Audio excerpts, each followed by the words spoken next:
दोस्तों एक बार फिर हमारे channel physics bye Ajay Mathur में आपका बहुत बहुत स्वागत है। दोस्तों जैसा कि आप जानते हैं कि हम बीएससी पार्ट 1 के सेकंड सेमेस्टर की भौतिक विज्ञान की कुछ वीडियो बना रहे हैं, जिसमें कि हमने फर्स्ट लेक्चर में first unit zeroth and first law of thermodynamics पर डिस्कस किया था। इसी यूनिट के कुछ अन्य टॉपिक जैसे work done in the various thermodynamic process, जिन पर हम आज बात करने जा रहे हैं। दोस्तों इस पर बात करने से पहले मैं दो बातें बताना चाहता हूँ। एक मेयर्स फॉर्मूला के बारे में आप लोगों ने पढ़ा होगा। Mayer's formula Mayer's formula Mayer's का फॉर्मूला होता है Cp माइनस Cv बराबर आर। Cp माइनस Cv बराबर आर। सी आप जानते हैं क्या होती है? स्पेसिफिक हीट होती है। स्पेसिफिक हीट, विशिष्ट ऊष्मा जिसे कहते हैं। ठीक। Cp का मतलब आप लोग जानते हैं specific heat. Specific heat at the constant pressure. ठीक। Cv के बारे में आप लोग जानते हैं specific heat at the constant volume. ये कांस्टेंट वॉल्यूम पर होती है और ये आपकी कांस्टेंट कहाँ पर होती है बताइए? कांस्टेंट प्रेशर पर। दूसरी बात ये है कि Cp upon Cv equal to gamma होता है। गामा को हम क्या कहते हैं? गामा को हम पाइसन अनुपात भी कहते हैं। यदि मैं बेटा यहाँ से Cp का मान निकाल लूँ तो गामा इंटू Cv हो जाएगा। इसकी वैल्यू इसमें सब्सटीट्यूट कर दूँ तो गामा Cv माइनस Cv बराबर कितना हो जाएगा? आर। और Cv इक्वल टू कितना हो जाएगा? Cv इक्वल टू यहाँ पे लिख देता हूँ कभी आपको दिखाई ना दे। ये हो जाएगा बेटा gamma minus one Cv equal to R, और Cv का मान हो गया आर बटे गामा माइनस वन। ये बात आप लोगों की समझ में आ जानी चाहिए। दूसरी बात Cv equal to R upon gamma minus one.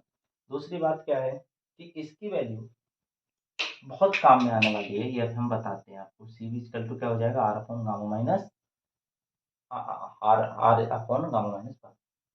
दोस्तों अब हम ये बात खत्म करते हुए अब हम आगे चलते हैं। ये जो वेरियस थर्मोडायनामिक्स प्रोसेस हैं उनमें हम वर्क निकालना चाह रहे हैं।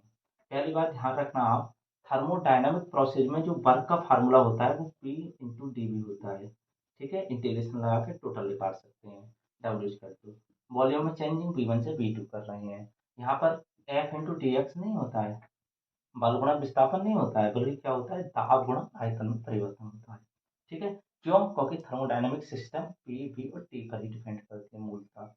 ठीक है, मुख्य रूप से पी वी और टी पर दाब, आयतन और ताप पर निर्भर करते हैं। बेटा मैं जल्दी जल्दी इन वीडियो में इसलिए बोलता हूँ जिससे कि वीडियो ज़्यादा बड़ी ना हो पाए। वहीं अपलोड करने में बहुत डाटा खर्च हो जाता है और बहुत समय लगता है, इसलिए मैं चाहता हूँ कि जल्दी जल्दी आपको बात बता दी जाए। अब हम यदि समतापी प्रक्रम में कार्य निकालें तो समतापी प्रक्रम में याद रखना आप लोग, बायल के नियम का पालन होता है। ठीक है, और जो आदर्श गैस समीकरण है P बराबर आर टी, वो तो होल्ड होगी यहाँ पर। ठीक है, तो यहाँ से यदि हम P का मान उठा के इसमें लगाएं और इंटीग्रेशन करें तो डायरेक्ट मैं बताता हूँ क्योंकि ज़्यादा मेरे पास समय नहीं है, और वैसे भी आप लोगों के लिए क्या करना है, डायरेक्ट ही वहाँ पर याद रखना है। क्योंकि यदि आप डेरिवेशन करने बैठे, चलो समतापी प्रक्रम का तो आसान है, परंतु रुदोष का करने लगे तो बहुत समय लग जाएगा। हो सकता है 75 क्वेश्चन करने से पहले एक ही खत्म, एक ही क्वेश्चन में आपकी कहानी खराब हो जाए।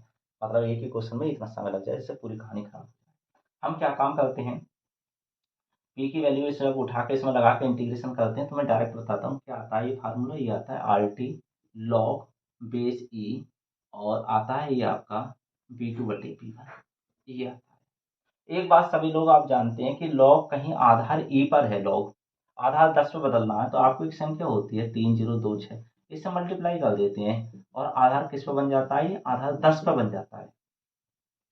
अच्छे, थोड़ा सा और हम इसे हल करते हैं। थोड़ा सा क्या करते हैं कि हम इसमें बायल के नियम का पालन होता है, तो P1 बराबर किसके हो जाएगा? P2 B2 के हो जाएगा। तो कहना मतलब B2 बटे B1 किसके बराबर हो जाएगा? P1 बटे P2 के। क्या मतलब इस ये जो फार्मूला है ये V2/V1, इसकी जगह हम क्या लिख सकते हैं, P1/P2 भी लिख सकते हैं।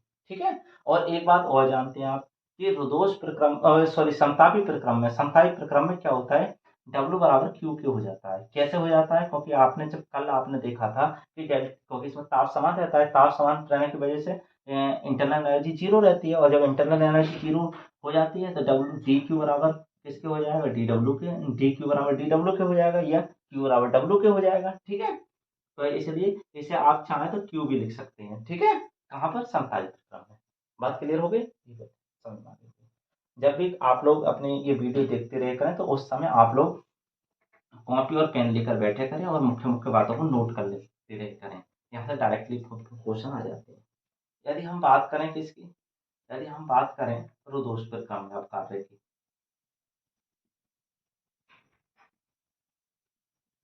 रुदोष प्रक्रम में यदि हम कार्य ज्ञात करें तो कार्य का फार्मूला तो वही होगा, क्योंकि भाई ये भी तो थर्मोडायनेमिक प्रोसेस है, P1 से P2 P इंटू डी भी होगा। परंतु तो इसमें एक नए नियम का पालन होता है, पीवी की घात गामा बराबर कांस्टेंट का।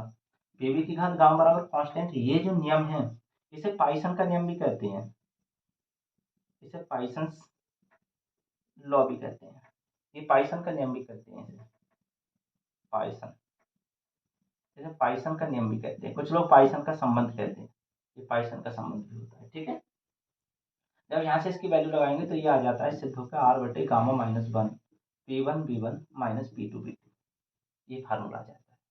आप लोग ये जानते हैं कि P1 V1 की जगह हम RT1 लिख सकते हैं आदर्श गैस समीकरण से, P2 V2 की जगह हम क्या लिख सकते हैं, RT2 लिख सकते हैं।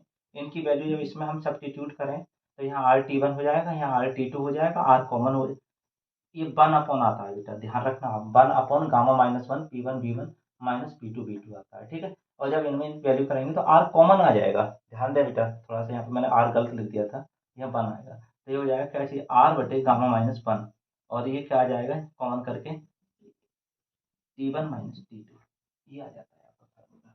और अभी हमने देखा था कि R अपन गाँव को हम क्या लिख सकते हैं, C भी लिख सकते हैं, अभी 2 मिनट पहले हमने ये बात प्रूव करी थी। ये सब 1 मोल के लिए बात चले, यदि म्यू के लिए चले तो म्यू से मल्टीप्लाई कर देंगे यहाँ पर, यहाँ ये आ जाएगा म्यू, ये भी क्या आ जाएगा म्यू। ठीक है, ध्यान रखना आप लोग। ठीक, ये डायरेक्टली आपको याद रखनी है। दोस्तों अब हम बात करने जा रहे हैं इसकी, किसकी, कि आपने अभी देखा रुदोष संबंध जो था पी वी बराबर कांस्टेंट था, जैसे पाइसन नियम कह रहे थे, ये पी और बी में रुदोष संबंध है, ये कैसा संबंध है, रुदोष संबंध है ये। यदि हम पी और बी में निकाल लिया, अब हम निकालना चाह रहे हैं किस में, अब हम निकालना चाह रहे हैं बी और टी में, तो यहाँ पे क्या काम करें हम, पी वी बराबर आर टी से यहाँ पी का मान उठा के इसमें लगा दें, पी का मान उठाएंगे तो ये आएगा आर टी अपॉन बी, और जब इसमें आएगा आर टी अपॉन बी, जब इसे आप सॉल्व करोगे तो इस तरह से सॉल्व कर देते हैं, मैं जल्दी से कर देता हूँ। ये हो जाएगा बी इजकल टू, नहीं बी और टी में तो लिखाना है, पी हटाना होगा, तो पी की वैल्यू निकाल लो यहाँ से, निकाल के इसमें लगा दो, तो ये हो जाएगा बी की घात gamma R T upon B equal to constant, ये ऐसा लिख सकते हैं R gamma minus one equal to constant R, R जो है ये मल्टीप्लाई का यहाँ बटे में आ जाएगा, अपॉन में आ जाएगा, अपॉन में आ जाए तो कांस्टेंट अपॉन कांस्टेंट क्या होता है, कोई नया कांस्टेंट लगा, तो कुल मिला के ये आ गया टीवी की हद गामा बराबर कांस्टेंट। ये रिलेशन आप याद रखना, डायरेक्टली पूछा जा सकता है। ठीक, तो पी बी में रिलेशन आ गया, टी बी में रिलेशन आ गया, अब बचा पी में और टी में। पी और बी टी में क्या करेंगे, जैसे हमने बी और टी में बनाया तो पी यहाँ से गायब कर दिया, ऐसे अब क्या करना है, यहाँ से बी गायब कर दो, तो B equal to R T upon B, ये वैल्यू सब्स्टिट्यूट कर देंगे इसमें, और जब इसमें करेंगे तो मैं डायरेक्टली आपको लिख देता हूँ, क्योंकि आपको डायरेक्टली याद रखना है, टी की घात गामा बटे पी की घात गामा माइनस वन बराबर कॉन्स्टेंट, ये रिलेशन आता है। ठीक है, ये आप लोग खूब ध्यान से आप समझ लें। ठीक है, इसके आगे अब हम बात करते हैं हीट इंजन की।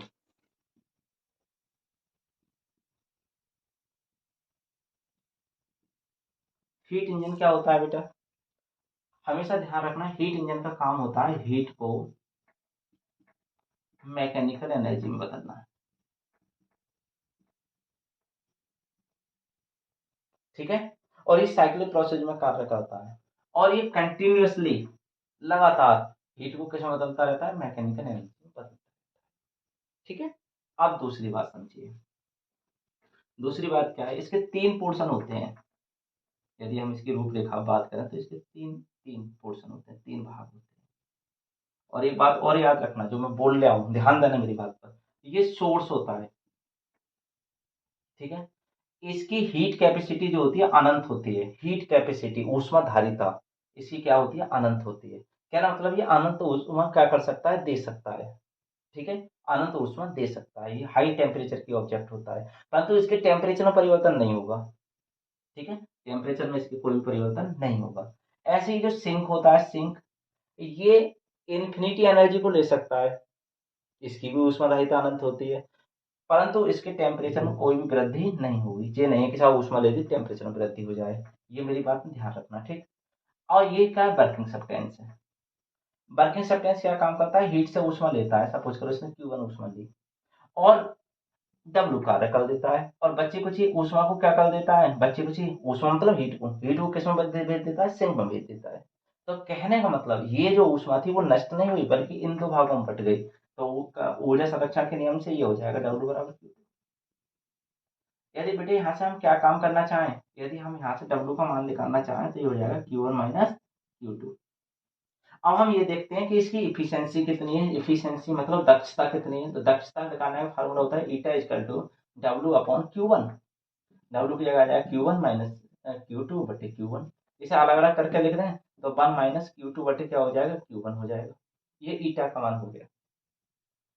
यदि हम ऐसी ऐसा इंजन बना लें जो Q2 के लिए Q2 का मान 0 है, कहने का मतलब जो सिंक के लिए बिल्कुल भी ऊष्मा नहीं दे रहा है, तो ईटा की वैल्यू क्या आ जाएगी, 1 आ जाएगी। ईटा की वैल्यू 1 आने का मतलब यदि परसेंटेज के रूप में करें 100%, ऐसा कोई, तो ये ऐसा इंजन बन जाएगा जिसकी दक्षता क्या होगी, 100% होगी। ऐसा बनना क्या है, असंभव है।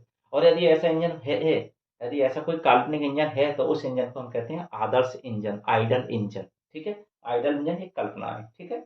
बात क्लियर हो गई। तो कहना मतलब कोई भी ऐसा इंजन नहीं बनाया जा सकता जो, क्योंकि कोई ऐसा इंजन हो ही नहीं सकता जिसकी दक्षता क्या हो जाए, 100% हो जाए। तो इसका मतलब क्या हुआ, कोई भी ऐसा इंजन नहीं हो सकता कि बिल्कुल भी ऊष्मा, थोड़ी बहुत भी ऊष्मा ऐसा नहीं कर सकता कि सिंक को ना दे, देनी पड़ेगी, ठीक है। ध्यान रखना। अब बेटा हीट इंजन का जस्ट एक उल्टा होता है। हीट इंजन का एक जस्ट उल्टी चीज होती है, जैसे हम रेफ्रिजरेटर कहते हैं। क्या कहते हैं, रेफ्रिजरेटर, रेफ्रिजरेटर, प्रशीतक। एक प्रशीतक होता है बेटा। प्रशीतक क्या होता है, प्रतिशत जस्ट जो होता है हीट इंजन का उल्टा काम करता है। हीट इंजन के जस्ट क्या काम करता है, उल्टा काम करता है, ठीक है। हीट इंजन क्या काम करता है, ज्यादा ताप वाली वस्तु से ऊष्मा लेता है और वर्क करता है, और बची कुछ ऊष्मा सिंक को दे देता है। ये क्या काम करता है, सिंक से ऊष्मा लेता है, अपने ऊपर वर्क कर पाता है, मतलब जो वर्किंग सब्सटेंस होता है। और इसमें जो वर्किंग सब्सटेंस होता है उसे वर्किंग सब्सटेंस नहीं कहते, कार्यकारी पदार्थ नहीं कहते हैं, उसके लिए हम कहते हैं प्रशीत्र, रेफ्रिजेंट। उसे रेफ्रिजरेंट बोला जाता है। वर्किंग सब्सटेंस जब क्या बोला जाता है, रेफ्रिजरेंट बोला जाता है। और रेफ्रिजरेंट का क्या होता है, वर्क होता है, रेफ्रिजरेंट वर्क करता नहीं है, यहाँ पे वर्क उस पर होता है। हीट और सिंक से ऊष्मा लेता है, हीट लेता है, और किसी सिंक को दे, सोर्स को दे देता है, जबकि हीट इंजन में जस्ट इसका उल्टा होता है। तो कहने मतलब इसका भी चित्र डायग्राम ऐसे बनता है, परंतु ये उल्टी डायरेक्शन में वर्क करता है उसके जस्ट। ये कौन है, ये आपका सिंक है। ये कौन है, आपका सोर्स है। और ये कार्यकारी पदार्थ नहीं बोलेंगे इसमें, इसमें क्या बोलेंगे, प्रशीत, रेफ्रिजरेंट। इसमें वर्क होगा। ये Q1 ऊष्मा ऊपर दे देगा, ये Q2 ऊष्मा इससे ले लेगा, ठीक है। तो क्या हो जाएगा, ऊष्मा संरक्षण के नियम से ये इन दोनों का सम W के बराबर हो जाएगा। तो W बराबर क्या हो जाएगा, Q1 माइनस Q2। यहाँ पर कार्यकारी गुणांक निकालते हैं, कार्यकारी गुणांक, ठीक है। कार्यकारी गुणांक क्या होता है, K इक्वल टू हो जाएगा बेटा यहाँ पर Q2 बटे W। Q2 बटे W का मतलब Q1 माइनस Q2, ये हो जाएगा, ठीक। अब एक बात ध्यान रखना आप लोग, क्या बात ध्यान रखनी है आपके लिए, बताता हूँ मैं। रफ कर दो। यहाँ पर के और ईटा में एक संबंध आ जाता है, मतलब कार्यकारी गुणांक में किसका कार्यकारी गुणांक होता है, प्रशीतक का, प्रशीतक का। रेफ्रिजरेटर का कार्यकारी गुणांक होता है, और हीट इंजन की कौन होती है, दक्षता होती है, ईटा जिसका देखते हैं। इनके बीच में एक संबंध आ जाता है। तो हमारे पास के इक्वल टू क्या हम जानते हैं, क्यू टू बटे क्या हो जाएगा, Q one minus Q two होता है फार्मूला। इसे मैं क्या काम करूँ, क्यू टू से ऊपर भाग कर दूँ, क्यू वन से सॉरी, और क्यू वन से इसे इसके अपॉन में भाग कर दूँ। जब मैं भाग कर रहा हूँ तो ये ऊपर आया क्यू टू बटे क्यू वन आ गया बेटा, और नीचे आ जाएगा वन माइनस क्यू टू बटे क्यू वन, क्यू टू बटे क्यू वन। अब एक बात आप जानते हैं, मैं यहाँ पे लिख देता हूँ, ईटा इक्वल टू होता है वन क्यू टू बटे क्यू वन। यहाँ से क्यू टू बटे क्यू वन की वैल्यू निकाल लें यदि हम, तो हो जाएगा वन माइनस ईटा। तो इसकी जगह हम क्या लिख सकते हैं, वन माइनस ईटा लिख सकते हैं, और इसकी जगह पूरे की जगह हम क्या लगा सकते हैं बताओ, इसकी जगह हम ईटा लिख सकते हैं। तो यहाँ एक नया फार्मूला आप लोगों के लिए आ गया। क्या आ गया बेटा, मैं इधर लिख देता हूँ, के इक्वल टू वन ईटा बटे ईटा, इसी एक रिलेशन है, ध्यान रखना। ठीक दोस्तों, आज हम अपनी वीडियो को यहीं पर समाप्त करते हैं। धन्यवाद।